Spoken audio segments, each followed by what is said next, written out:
2, 3, and...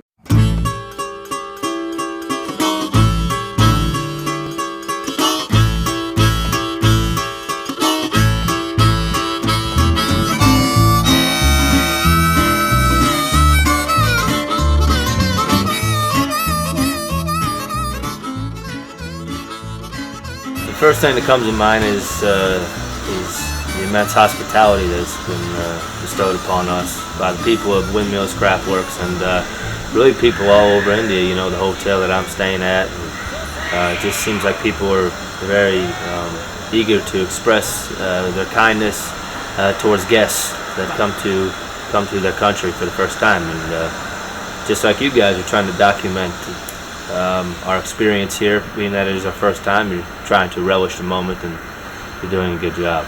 Everybody's doing such a good job to make us feel welcome here. It's been really good, but overall, I mean, we've been taken care of unbelievably well. Everyone here has been very friendly and very accommodating, and pretty much any place you can go that you can say that about is fine with me. It's been fantastic, really. I mean, I guess it's been very much like playing in a lot of places with, you know, the same songs we do everywhere else. You know, nice people, a great reaction. I mean, I was curious to see what the crowds would be like. You go to some countries and they have a totally different way of reacting. It's always daunting when you go to somewhere where the custom is to be very quiet and not respond. But we had people up dancing and really getting involved, and that's exactly what we could have hoped for coming to India. It's been wonderful. It's been really, really nice. Just everybody's been so just hospitable, and the venue's amazing, and just they've taken care of us immensely. So really enjoyed it. Yeah, I'd say it's been quite the adventure. It's the furthest away from home I've ever been, and it's been didn't really know what to expect, but we've been having a great time so far. Yeah, it's been really nice. We've been taken care of almost too much. It's kind of it's like we're spoiled here. We are very spoiled. We had to make them take us out of the box a little bit, just to be like, yeah, you guys are really nice. Come on, let's go do something. Let's go do some adventure stuff. Which we did, and we did a lot of adventuring around the town, and we got to see the botanical gardens and go to a few temples, which is really nice. And we got a good Bangalore experience, I think.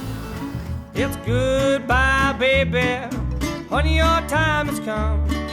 Turn the tables now, you're the one on the bone. It's a living, breathing expression of American music. It's something that is to me who I am. It's in my blood as an American, but also I think the quality of the music, you know, and also the tones of acoustic instruments, the way that the music is designed for interplay with other musicians and everything like that.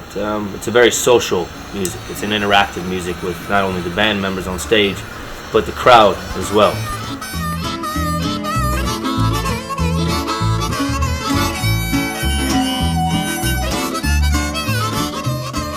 Blend of a lot of early American styles, you know, country swing and a little bit of traditional jazz, a little bit of ragtime and blues and different kinds of folk musics. I would say that it's music that is designed to have a lot of melody,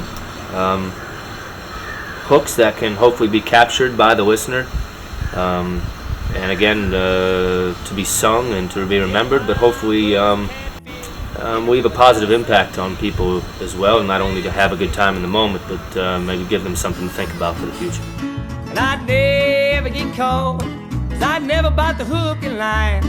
All the women try to catch me as I go swimming by. My experience of what I can tell is that I think it's experiencing a certain amount of certain resurgence, maybe within the last 10, 15 years. However, the vast majority of American folk music, folk music is almost too broad. I would say more traditional classical American styles are very much on the underground. You know, people hear of certain bands like Avett Brothers and Mumford and Sons, but that's not traditional roots music. That's pop music, you know. So a lot of this best stuff is on the underground, and I think a lot of the best things are usually on the underground. It's like if you want to go see Bangalore, there's a bunch of touristy things, right? Yeah. But if you really want to experience it, you have to get down and hang out with people. It's the same thing with music. That's where revolutions happen. That's where social change and social momentum happens. And so that's what I would encourage people to do is to work on the underground, and that's where you'll find the best music. And there's a lot of it. I got this old thing called the laughing horse disease. Gonna laugh away any place that I bleed. I would consider Bob Wills to be a big influence on me, Jimmy Rogers, and Lefty Frizzell.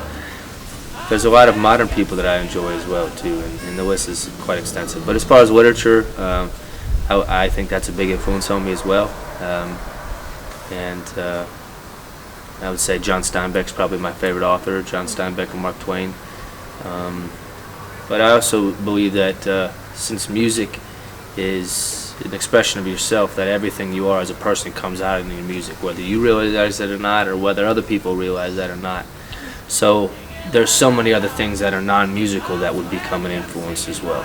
Absolutely. Maybe that's a little too existential, but it's true.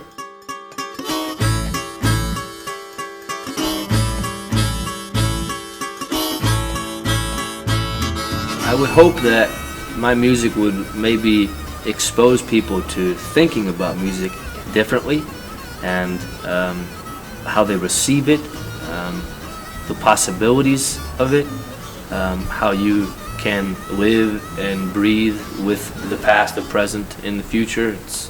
Take your traditions and make them your own, and take them into the future, and hopefully promote pride in your own tradition, because this is my music, this is American music.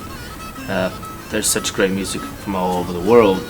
I think people should look inward and take that and, you know, promote that out elsewhere. It's la la la, singing la la la.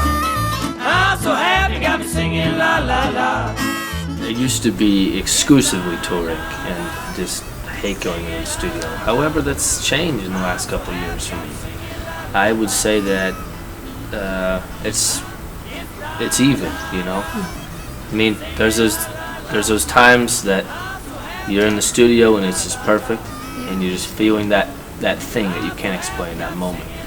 And same as when you're performing, you feel that thing. But there's also other times where I'm sorry to say, but it's just terrible. And you just want to get away. Yeah. And so when I feel like getting away when I'm on stage, I want to just go to the studio, because I still want to have things to express, but I just don't want to do it on stage at that time. The same thing is in the studio. There's boundaries with each one. It's important to try and achieve a balance in both areas. I go swimming by.